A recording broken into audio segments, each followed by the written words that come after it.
Hello दोस्तों, आज हम सभी पढ़ेंगे क्लास 10 विज्ञान का चैप्टर नंबर 2 अम्ल, क्षार और लवण। आइए हम समझते हैं। सबसे पहले समझेंगे कि अम्ल क्या होता है, फिर क्षार, फिर लवण। आइए सीखते हैं। अम्ल क्या होता है? अम्ल वे पदार्थ होते हैं जो जल में घुलकर क्या करते हैं, H+ आयन देते हैं। अम्ल स्वाद में कैसे होते हैं? अम्ल स्वाद में खट्टे होते हैं। उदाहरण जैसे HCl, H2SO4, HNO3 आदि कह सकते हैं। अम्ल नीले लिटमस पेपर को क्या कर देते हैं, लाल कर देते हैं। आगे इसी प्रकार क्षार की बात करें। क्षार क्या होते हैं? क्षार यानी अंग्रेजी में क्या कहते हैं, बेस। वे पदार्थ जो जल में घुलकर OH आयन देते हैं उसे हम क्या कहते हैं, क्षार। हम क्षार क्या होते हैं? स्वाद में कड़वे होते हैं। एग्जाम्पल कहें NaOH, CaOH का ट्वाइस और KOH। आगे देखें तो क्षार क्या करते हैं, लाल लिटमस पेपर को नीला कर देते हैं, जबकि अम्ल क्या करते हैं, नीले लिटमस पेपर को लाल कर देते हैं। इसके बाद हम पढ़ेंगे लवण। लवण क्या होते हैं? लवण का निर्माण कैसे होता है? जब कभी अम्ल की अपक्रिया क्षार से होती है तो किसका निर्माण होता है, लवण का निर्माण होता है। एग्जाम्पल NaCl, Na2SO4, CaCO3 आदि। और ऐसी अपक्रिया को जब अम्ल की अपक्रिया क्षार से कराते हैं तो लवण का निर्माण होता है, और ऐसी अपक्रिया को हम क्या कहते हैं, उदासीनीकरण अपक्रिया। और अम्ल का पीएच मान कितना होता है, अम्ल का पीएच मान और लवण का पीएच मान कितना होता है, 7 होता है। अम्ल का पीएच मान कितना होता है, 7 से कम, जबकि क्षार का पीएच मान कितना होता है, 7 से अधिक होता है। आगे बढ़ते हैं। अब हम समझते हैं सूचक। सूचक यानी इंडिकेटर्स। सूचक का मतलब जो अम्ल तथा क्षार की सूचना देते हैं, मतलब पहचानने में सहायक होते हैं। सूचक कितने दो प्रकार से होते हैं मुख्यतः, प्राकृतिक सूचक और कृत्रिम सूचक। प्राकृतिक सूचक में कौन कौन से आते हैं, लिटमस पेपर आता है, हल्दी आता है, क्योंकि हल्दी का उपयोग हम अम्ल तथा क्षार पहचानने के लिए कर सकते हैं। गुलाब की पंखुड़ियाँ आती हैं, चाइना रोज आता है। इसी प्रकार से कृत्रिम सूचक में देखा जाए तो methyl orange, phenolphthalein, universal indicator, pH paper आदि सभी आते हैं। तो आपसे कभी पूछा जाए किन्हीं दो प्राकृतिक सूचक का नाम बताइए तो इनमें से कुछ भी बता सकते हैं, और कृत्रिम सूचक का नाम पूछा जाए तो इनमें से आप कुछ भी बता सकते हैं। आगे अब हम पढ़ेंगे अम्ल तथा क्षार से संबंधित कुछ महत्वपूर्ण अपक्रियाएं। सबसे पहला उदासीनीकरण अपक्रिया। जब अम्ल की अपक्रिया किसी क्षार से कराते हैं, जैसे NaOH से कराते हैं, तो क्या बनता है, हम ये जानते हैं कि सोडियम के पास प्लस आयन, OH के पास माइनस आयन, और H के पास क्या होता है, प्लस आयन, और Cl के पास माइनस आयन। जब H OH के साथ जुड़ेगा तो क्या बनाएगा, H2O बनाएगा, जबकि Na जब Cl के साथ जुड़ेगा तो क्या बनाएगा, NaCl। तो इस तरह से ये क्या बन गया हमारा, ये हमारा क्या है, ये हमारा लवण है, जबकि ये वाला हमारा क्या है, ये हमारा क्या है, जल है। तो हमारे इसमें क्या देखने को मिला, अम्ल की अपक्रिया जब क्षार से कराई जाती है तो लवण तथा जल का निर्माण होता है। ऐसी अपक्रिया को क्या कहते हैं, उदासीनीकरण अपक्रिया कहते हैं। आगे समझते हैं। जब किसी धातु की अपक्रिया अम्ल अम्ल से कराते हैं, धातु की अपक्रिया अम्ल से कराते हैं, जैसे एग्जाम्पल जिंक की अपक्रिया हम किससे करा रहे हैं, H2SO4 से। तो क्या होता है, जिंक क्या करता है, हाइड्रोजन के स्थान पर जाके जुड़ जाता है, क्या बनाता है, जिंक की SO4 प्लस हाइड्रोजन गैस बाहर निकल जाती है, और ये जिंक SO4 क्या है, एक प्रकार का लवण है। तो हम ऐसे कह सकते हैं कि धातु की अपक्रिया जब अम्ल से होती है तो लवण तथा हाइड्रोजन गैस का निर्माण होता है। ऐसी इसी प्रकार से आगे बढ़ते हैं। तीसरा, जब धातु कार्बोनेट की अपक्रिया अम्ल से कराते हैं तो क्या होता है, धातु कार्बोनेट यानी Na2CO3 ये अपक्रिया किससे करा रहे हैं, अम्ल से करा रहे हैं, HCl से। और Na किसके साथ जाके जुड़ेगा, Na के पास होता है प्लस, CO3 के पास क्या होते हैं, माइनस चार्ज होते हैं, और इसके पास क्या होता है प्लस, इसके साथ माइनस। Na जब Cl के साथ जुड़ेगा तो क्या बनाएगा, क्या बनेगा, NaCl बनेगा, साथ में CO3H के साथ बनेगा तो क्या बनेगा, यहाँ से देखेंगे H ऑक्सीजन के साथ जुड़ेगा तो बनाएगा H2O और साथ में CO2। तो इस तरह से ये प्रक्रिया कंप्लीट होती है कि जब कभी धातु कार्बोनेट की प्रक्रिया अम्ल से कराते हैं तो लवण, साथ में कार्बन डाइऑक्साइड और साथ में जल का निर्माण होता है। आगे बढ़ते हैं,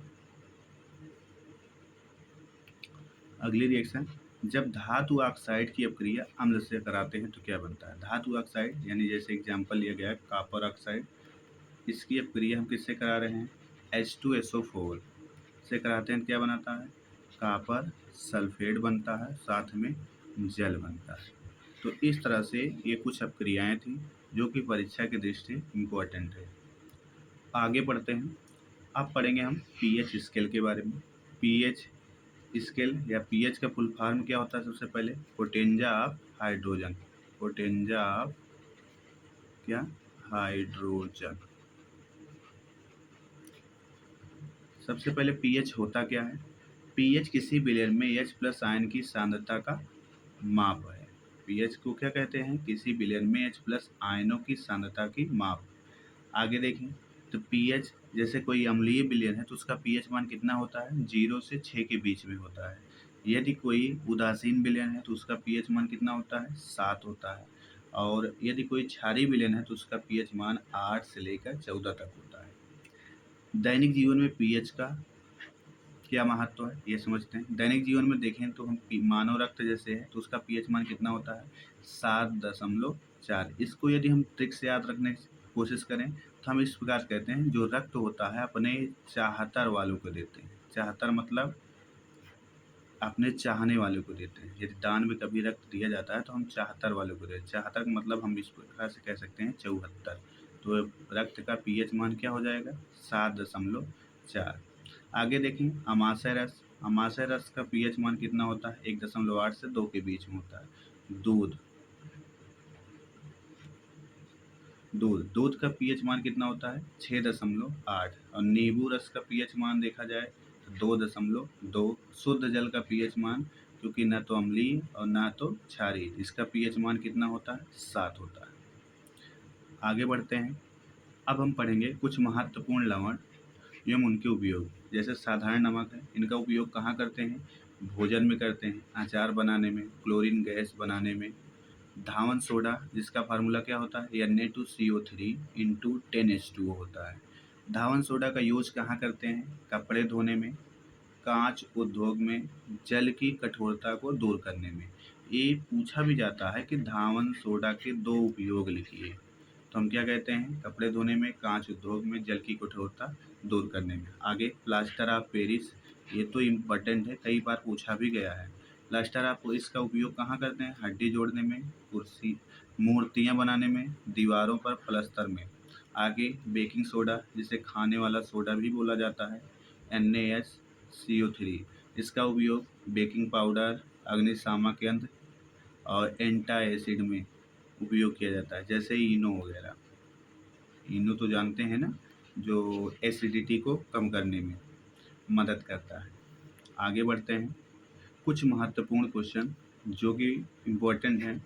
जैसे अम्ल की परिभाषा क्या होती है, तो अभी हमने पढ़ा कि अम्ल क्या होते हैं, जो जलीय विलयन में H+ आयन देते हैं उसे अम्ल कहते हैं। पीएच स्केल की परास क्या होती है, कितने से कहाँ तक होता है, 0 से 14 तक होता है। उदासीनीकरण अपक्रिया किसे कहते हैं, जब अम्ल और क्षार आपस में मिलते हैं तो लवण तथा जल बनाते हैं, ऐसी अपक्रिया को हम क्या कहते हैं, उदासीनीकरण अपक्रिया कहते हैं। धावन सोडा का फार्मूला वे जस्ट लिखे थे, Na2CO3 इंटू 10H2O।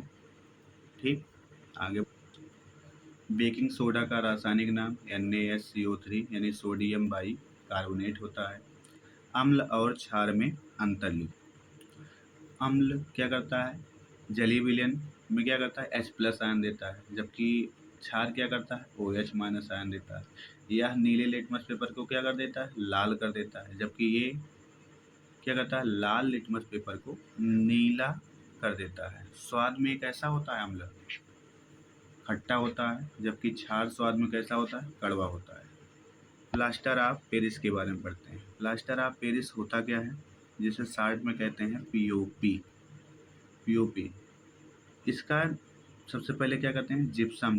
जिप्सम का फार्मूला कैल्शियम सल्फेट को हम 373 केल्विन पर गर्म करने पर क्या बनता है, प्लास्टर ऑफ पेरिस का निर्माण होता है। जैसे कि हमने लिखा है CaSO4 इंटू 2H2O को हम क्या कर देते हैं, हीट कर देते हैं। हीट कर देते हैं तो इसमें क्या होता है, H2O बाहर निकल जाता है। तो जो हमारा ये निर्माण होता है इसी को हम क्या कहते हैं, प्लास्टर ऑफ पेरिस कहते हैं। ये मोस्ट इम्पॉर्टेंट है, वेरी वेरी इम्पॉर्टेंट परीक्षा की दृष्टि से। आगे समझते हैं क्लोर क्षार प्रक्रिया क्या है। क्लोर क्षार प्रक्रिया क्या है, पढ़ते हैं। NaCl के जलीय विलयन में विद्युत प्रवाहित करने पर Cl2, H2 और NaOH प्राप्त होते हैं, इसे क्लोर क्षार प्रक्रिया कहते हैं। कभी पूछा जाए क्लोर क्षार किसे कहते हैं, हम NaCl के विलयन लेंगे। NaCl के विलयन में हम क्या करते हैं, विद्युत धारा प्रवाहित करेंगे। विद्युत धारा प्रवाहित करने पर इसमें से क्या निकलेंगे, क्या Cl2 मिलेगा, H2 मिलेगा और क्या मिलेगा, NaOH मिलेगा। और इसी को हम क्या कहते हैं, क्लोर क्षार कहते हैं। अगला क्वेश्चन है हमारा, दैनिक जीवन में पीएच का महत्व बताइए। पीएच का महत्व क्या करता है, मानव शरीर, पाचन तंत्र, दांतों की सुरक्षा, पौधों की वृद्धि, अम्लीय वर्षा, सभी में पीएच का महत्वपूर्ण योगदान है। आगे समझते हैं 5 अंक के कुछ दीर्घ उत्तरीय प्रश्न। जैसे अम्लों की रासायनिक गुणधर्म विस्तार से लिखिए, तभी अम्ल के बारे में बताया गया। आगे दिया है पीएच स्केल क्या है, इसके बारे में बताया गया। दैनिक जीवन में पीएच का महत्व क्या होता है, दांतों में पीएच, पौधों में पीएच, अम्लीय वर्षा, इन सब में इसका महत्वपूर्ण योगदान है। आगे देखते हैं धावन सोडा, बेकिंग सोडा और प्लास्टर ऑफ पेरिस के बनाने की विधि, गुण और उपयोग लिखिए। इसमें देखेंगे दैनिक जीवन में उपयोग, अभी जस्ट इसमें बताया गया पीओपी का निर्माण कैसे होता है। आगे चलते हैं। यदि वीडियो आपको अच्छा लगे, थैंक्स, लाइक कीजिए, चैनल को सब्सक्राइब कीजिए, कमेंट कीजिए। Thanks for watching this video.